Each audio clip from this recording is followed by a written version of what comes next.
it recalibrates your morals and standards, honestly, because think about it.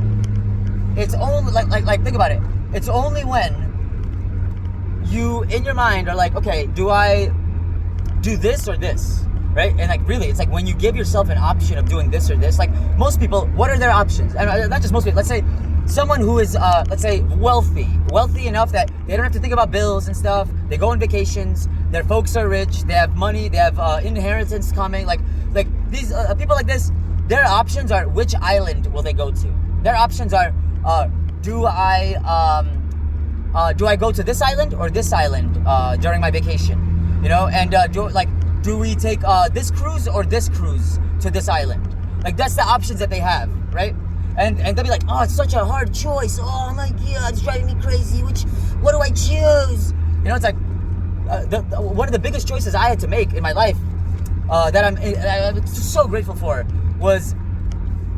So there was COVID, then there was a film strike. I'm a scenic artist with the Yahtzee, so there was no work. So I mean, COVID created no work, a bubble. Then there was this thing creating a bubble. So I was like, oh no.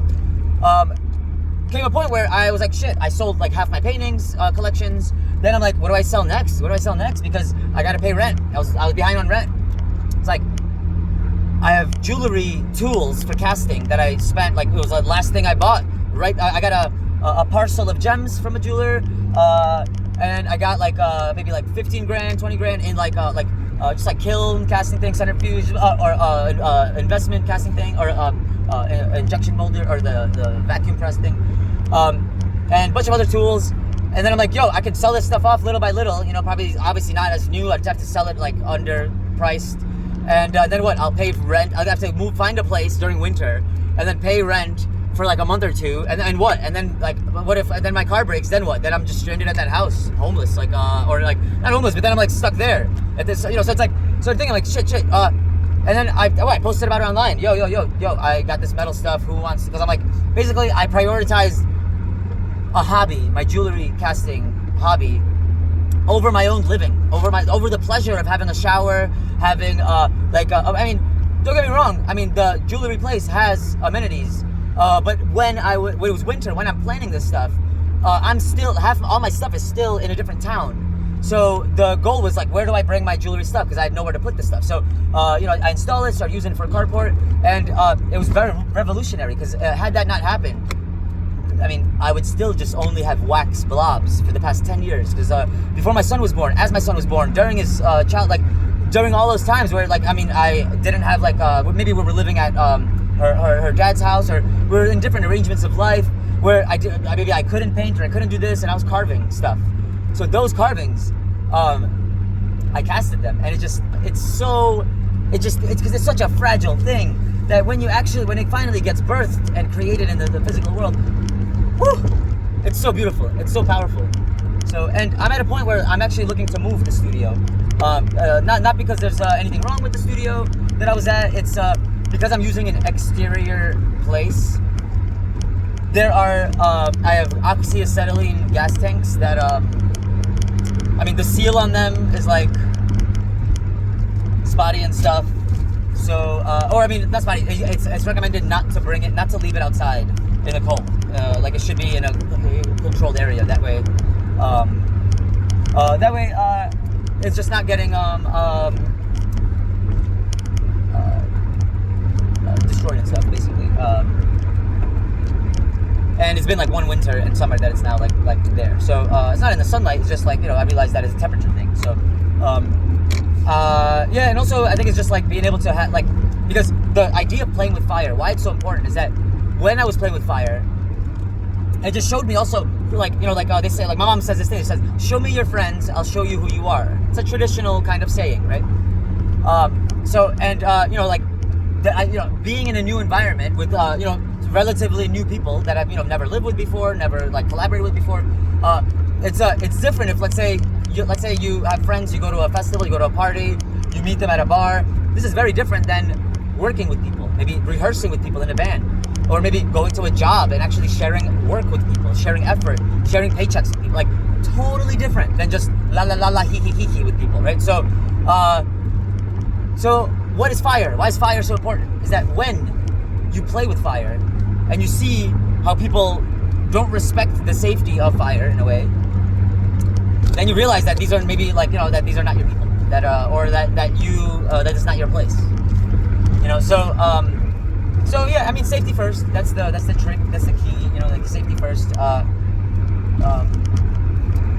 And it's not a joke. It's not a joke. Safety first. It's a protocol. Like, I mean, again, people who are rich, wealthy, spoiled, for them it's like, you know, safety is not an option because, or it just doesn't matter because they buy their way into everything. They buy their way out of hazards and problems. So it's only the poor people who have ergonomic people who grew up with less, who they see things and they want to fix things and they want to be ergonomic, right? Oh, don't get me wrong. There's two kinds of people I realized, maybe more, but there's just two that I want to stress. One is a person who grows up literally poor to the point that they just cannot replace things as easily as others, right? Maybe they had to cherish shoes because they couldn't just get multiple shoes. They had to keep cherishing shoes and using old shoes, inheriting shoes, using old people worn shoes, getting shoes resold, like new sole put on them, all that stuff. Different kind, or like just like let's say somebody who is always just like cleaning. Why? Not that, it's just like because you cherish what you have, not because it's a paranoia thing, you know, or that you're gonna get beaten if you don't clean.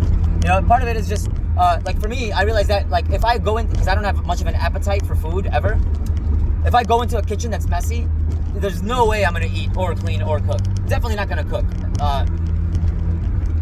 If I go into a clean kitchen, 50% chance I'm just gonna start, even if I'm not hungry, I will start cooking some shit because it's just appetizing. It's less work to do to get the ball rolling, right?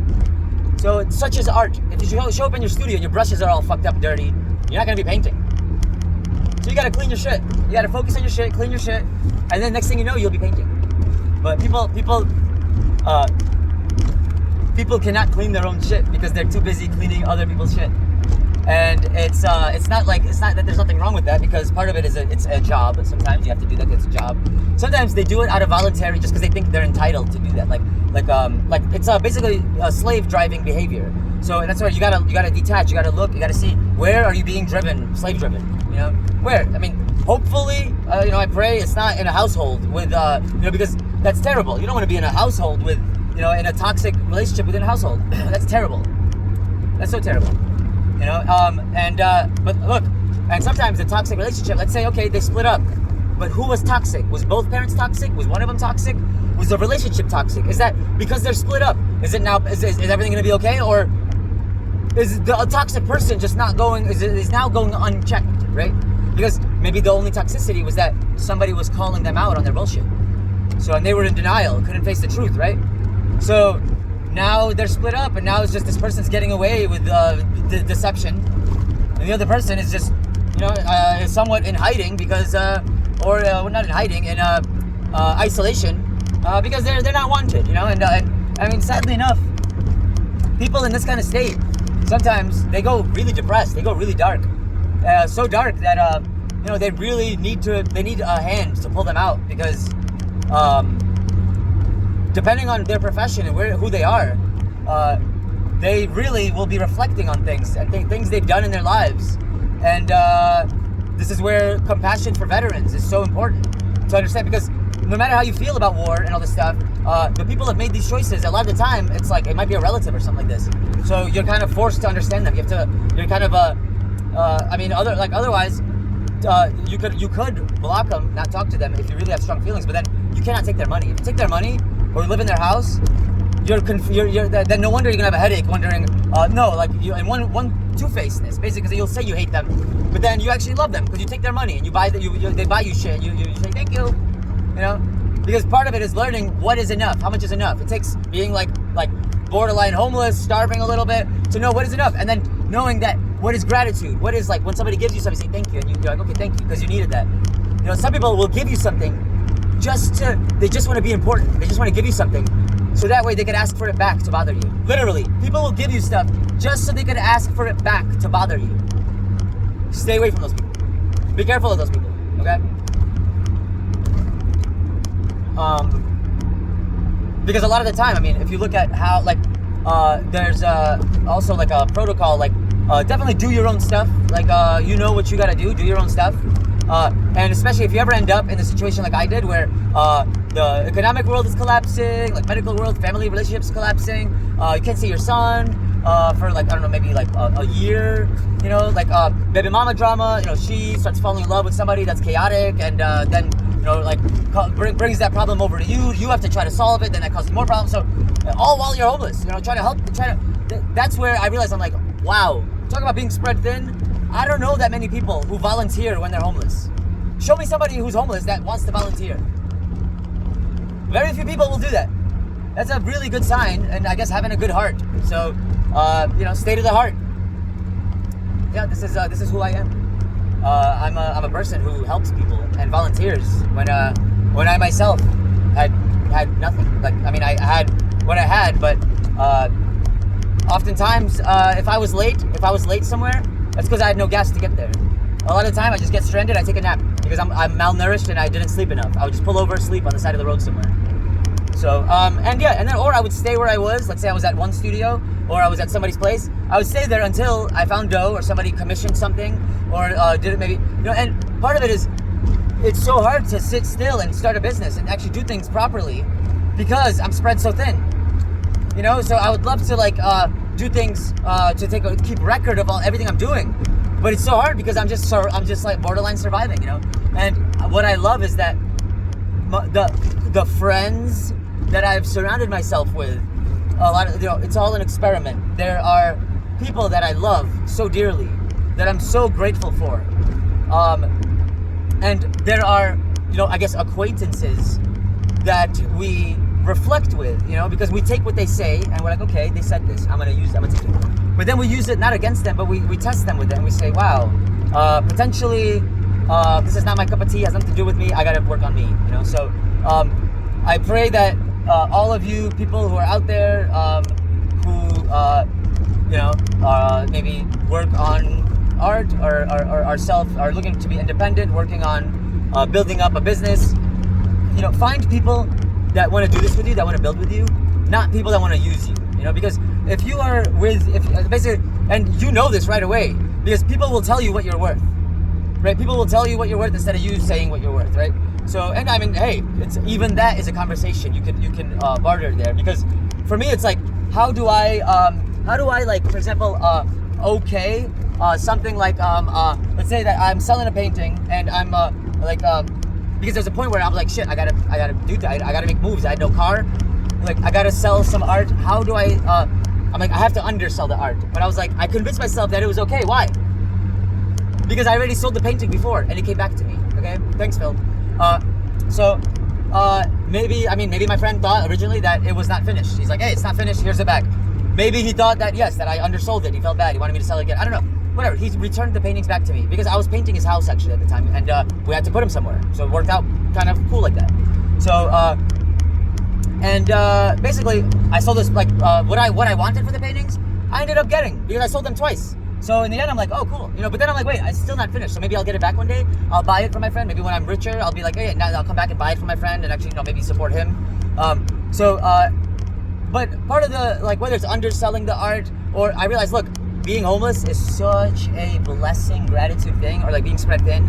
Because when you don't have your own place and your own stuff to like really make your own rules at, or like, let's say you can't afford a storage unit, like, or let's say that you don't want to be imprisoned by a storage unit, you really do kind of change your priorities around. You know, you do so much differently,